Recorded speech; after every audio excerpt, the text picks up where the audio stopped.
तो दोस्तों, आज मैं आपका फिर से एक बार वापस स्वागत करता हूँ हमारे इस जे मल्टीवर्स चैनल पे। और आज हम पढ़ने वाले हैं पीएनसी और आज हम पीएनसी को समाप्त कर देंगे।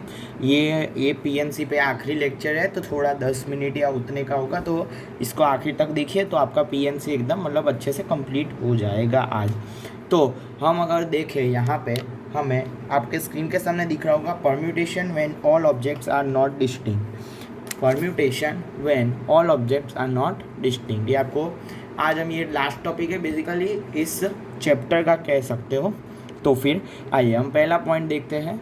Out of n objects p identical objects are of one kind, q are of second and r are मतलब 30, मतलब देखो पी है वो एक टाइप के है, क्यू है वो दूसरे टाइप के है और आर जो है वो तीसरे टाइप के है।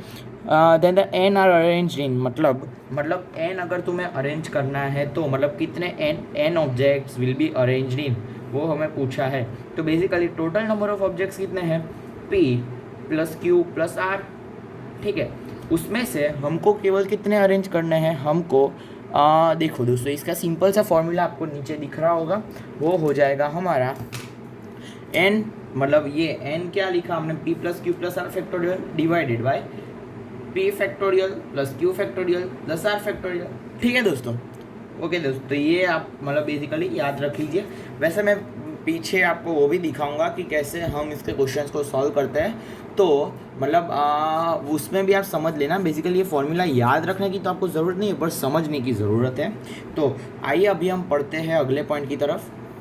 तो अब हमारा तीसरा पॉइंट है, वो है out of n distinct p1 identical objects then first kind, p2 identical of second kind, p3 third time, ऐसे p के टाइम आइडेंटिकल है। तो अगर हमें n आइडेंट मतलब n ऑब्जेक्ट्स को अरेंज करना है तो हमारे पास सीधा है इसका फॉर्मूला हो जाएगा। सॉरी दोस्तों, आपको स्क्रीन में थोड़ा वो आया होगा पर देख सकते हैं आप, ठीक है। सीधा हमारा फॉर्मूला हो जाएगा n factorial upon p factorial p2 factorial till P के फैक्टोरियल, ठीक है। तो अभी हम उसके बाद आए, अभी हम एक क्वेश्चन देखते हैं। क्वेश्चन में बोल रहा है the word mathematics can be arrange taking all letters at a time in how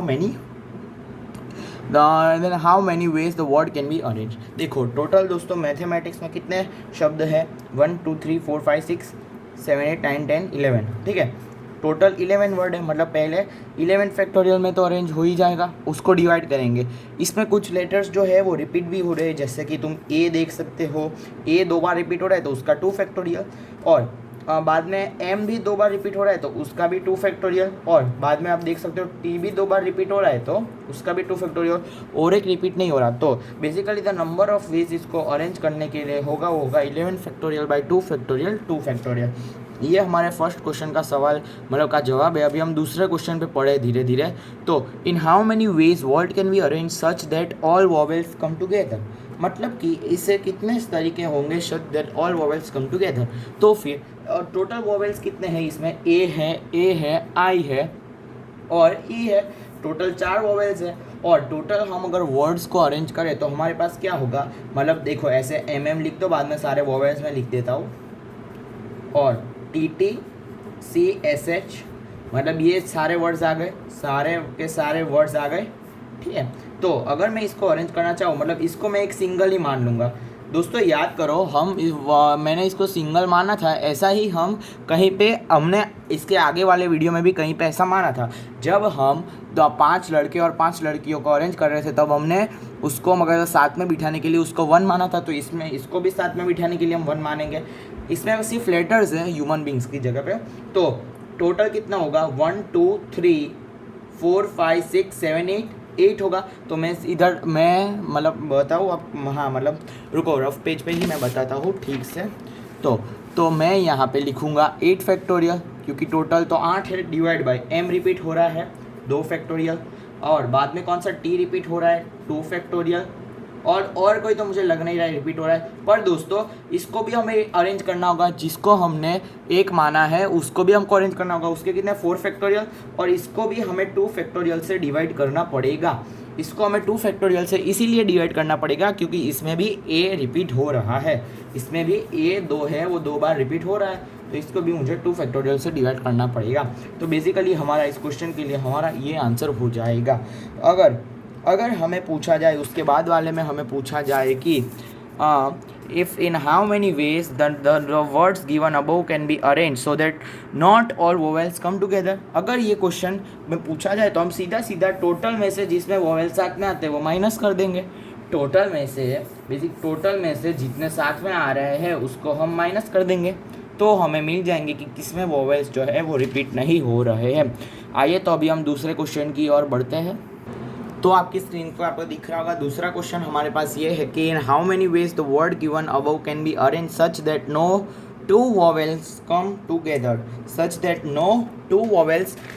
together. तो बेसिकली इसके लिए हम क्या करेंगे, इसके लिए हम पहले तो सारे जो वोवेल्स नहीं है, कॉन्सोनेंट्स है, वो लिख देते हैं। तो बेसिकली ये है M T H M T C, ये बेसिकली है जो इतने वोवेल्स नहीं है हमारे पास। तो अगर हमें इसको अरेंज करना होगा तो पहले तो हम इधर हम बाद में इधर रख सकते हैं, इधर 1 2 3 4 5 6 7 8, पर हमारे पास याद रखो दोस्तों कितने वोवेल्स है, ए आई और ई, 4 ही वोवेल्स है 4, पर हमारे पास जगह कितनी है 1 2 3 4 5 6 7 8, तो 84 अरेंजमेंट हो गया। 84 अरेंजमेंट। अगर आपने मेरा NPR वाला वीडियो नहीं देखा तो प्लीज़ जाइए और देखिए हमारा NPR वाला वीडियो। तो ये हो गया 84 अरेंजमेंट। और तो अभी अगर देखें तो मैं इस पर ही बता दूँ आपको, NP ये आपको समझ में मैं इधर वापस लिख देता हूँ। ये हमारे पास हो गया था M T H M T C, और हम 1 2 3 4 5 6 7 और 8, और हमारे पास था A I और E 4, और उसको अरेंज करने के ये 8 और 8P4। हमने ऐसे ही अरेंज क्यों किया, हमने इस तरीके से अरेंज इसलिए किया क्योंकि क्वेश्चन में दिया है, क्वेश्चन में साफ साफ लिखा है that no two vowels come together, मतलब कोई भी 2 वोवेल साथ में ना आए। तो बेसिकली उसका अरेंजमेंट हो जाएगा 8P4।